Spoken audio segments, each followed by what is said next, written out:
That's a funny story. But even today, if you run 100 cars, 100 laps, it's hard to, well, they got,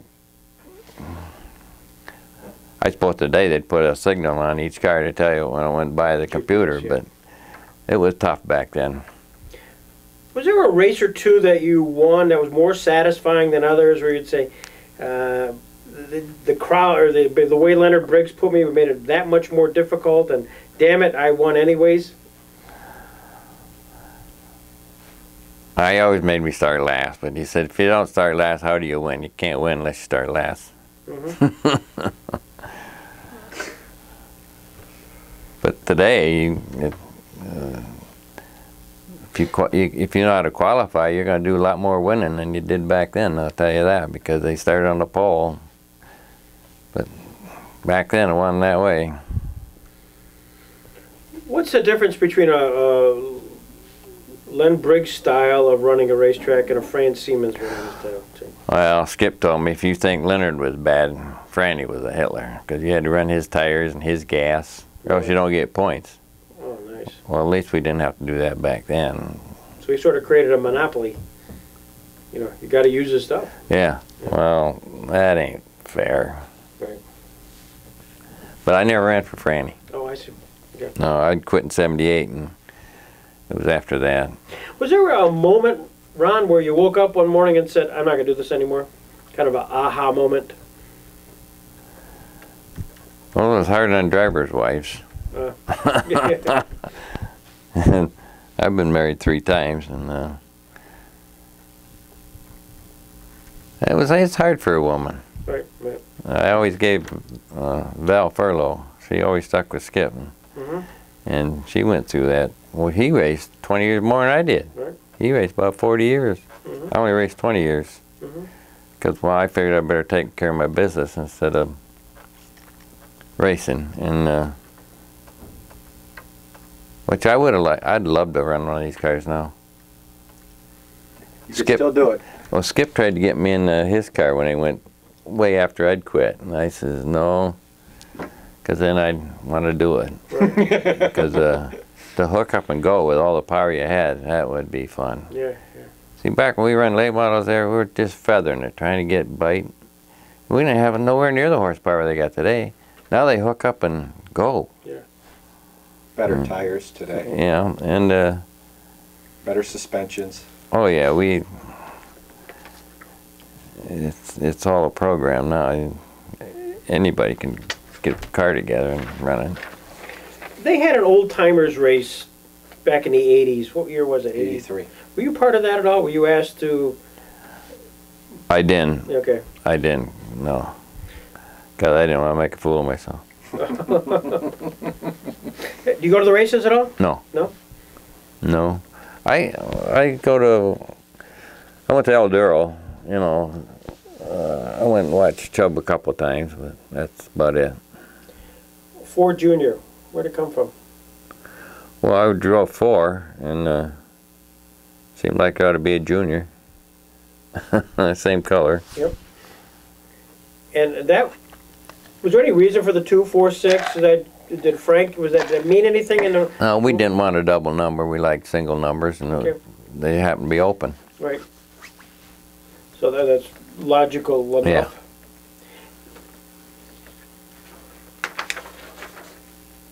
There's a question here that you're in fact, why don't you show them that? Yeah. Because one of the things we'd like to do is sort of get little vignettes or thoughts, and wonderfully, Randy's got this, for lack of a better term, baseball card-looking pictures of State Line. Now, you may or may not have seen them, but it's got sort of the guys of that era, and he's going to show them to you, and if you have a thought or two regarding some of these guys, we'd love to hear them.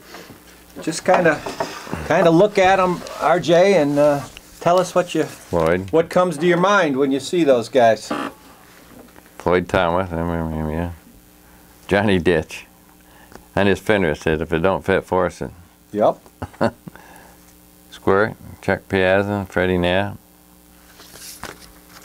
Whitehead, Sammy Scott, Tom Dill, Paul Wilson, Larry Parmer, Snars. This guy was a hothead too, Mike Komisarski, he was a hothead? He couldn't believe how his Olds could get ate up by my little 6-cylinder Chevy.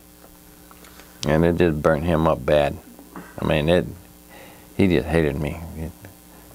And I don't think he ever beat me. He just couldn't understand it.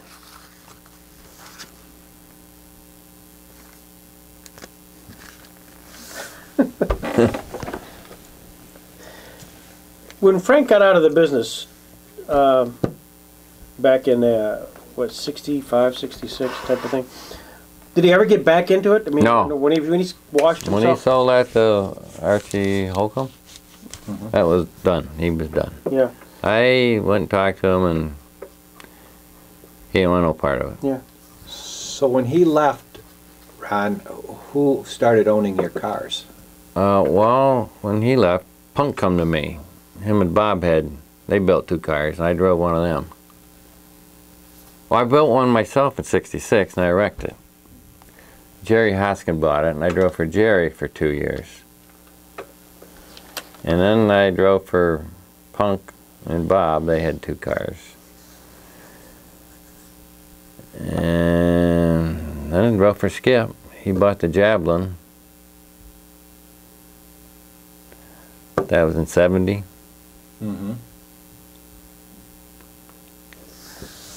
But I drove for Punk for, I don't know, 3 years. Is that when you and Bob were called the Gay Mark Boys? Yeah, yeah. Punk actually owned both of the cars? No. Well, him and Bob owned them. Oh. But then it ended up that Bob owned his and Punk owned mine. And I don't know what kind of deal they had. Okay. So other than that one time, you never owned the car, did you? No. Yeah. Was that okay with you? You didn't mind that? Yeah, that's fine. I didn't want to work on it all the time. But I did. It was actually at my garage when Punk had it. You drive, somebody else owns it. Again, back to the economics. How does it work? Do you get to keep the purse as the driver, or do you have to share the purse with the No, owner? I drove for 30%. 30%. Okay. I always got 30%. Okay. Was that normal? Do you know? Yeah, that was normal. Yeah. I think. You hope so. Yeah. If it isn't, Randy, don't tell him. But I have no idea. That was a great question, Greg. I never knew the answer. well, I think Bob and Frosty split, but that's the only driver I ever knew. But got 50. That's a pretty big nut to crack if you're the car owner and you're only working on 50. You can't make it. No. Were there other drivers like you who could afford to actually take a summer off or not work? No. So- Nobody did. No, you didn't give up your day job. No. Yeah. No, So- Squirt product, he made out good, I think. He didn't have nothing in his cars. He run pretty cheap, Squirt did. But even back then, tire was your #1 thing. Was it? Yeah. And Scott and Turner used to have tire business. They'd get a new shipment of tires, and we're right down there measuring the tires. Is that right? You drove Busing's car once or twice. Yeah, that was a mistake. That was a mistake? Tell us about Julian, first of all. Julian's good. He come to me and wanted me to drive, but that's when Frank sold the car out from under me in '65, and that car was big, it'd give you a headache, get a lot of noise. But see, he drove unlocked rear end, and then that year I think we drove locked rear end because the kid that took care of the car, he didn't take care of it good, and we started out with twisted axles. But I had trouble with that car. It wasn't me. Yeah, you just come out of a Chevelle, Yeah. and now you're in a big Galaxy. And I put it on the fence. Made a lot of people happy.